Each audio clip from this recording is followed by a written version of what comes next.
if we don't treat the customer well, we won't have any business. So that's why it's important to all.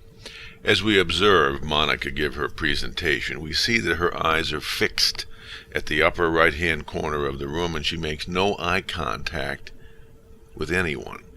Also, she has her hands locked either behind her or in front of her, but there's no hand gestures, no motion at all. She's obviously very tense. Most people are.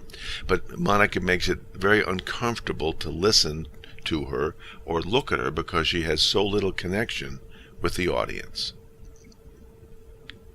It has its setbacks, things like weather. As this man starts off to give his presentation, he's basically hiding behind the piece of paper. There's very limited eye contact with the audience, and all of it is with one person. When he looks up, he looks at one spot in the audience, not sweeping his eyes, making eye contact with a lot of different people. He also is reading his presentation, and that never goes over well. A couple things to learn there. Actually, I'm going to tell you guys a true story. Here we have another man hiding behind his presentation who makes basically no eye contact. Notice the occasional flick of the eyes up into the audience, but he's holding the paper and literally reading it to the audience. And as you look at this, you see how uninteresting this is and how unlikely he is to hold your attention.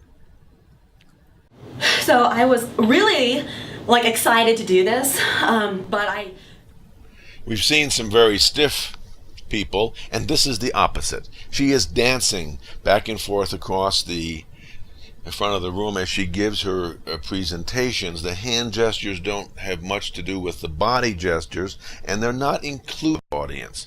The hip shot positions is certainly a way to relieve nervousness, but it doesn't look particularly good nor professional, particularly for a woman to be doing that.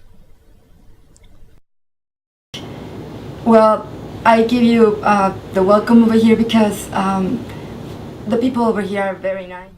This lady makes a good effort to use her hands to help her connection with the audience. But then she starts to play with her hair and play with her clothing, which is very distracting, very unprofessional looking too. And that's how she's lost her audience here. And I'm here to tell you guys about how the project's going to work. So what we're going to do is we're going to try and make this project as good for each and every individual as we possibly can. Now we're seeing a man do a lot of things. He's not making constant eye contact with the audience, but he punctuates his remarks with his eye contact, and it is roving. He is connecting with a number of people. Also notice how his hand gestures are very inclusive. They're inviting the audience into the discussion, making them a part of it. He also is moving a little bit, not just hip shot and swaying back and forth, but moving around, and that also is very engaging. This is a good example of the way to do it.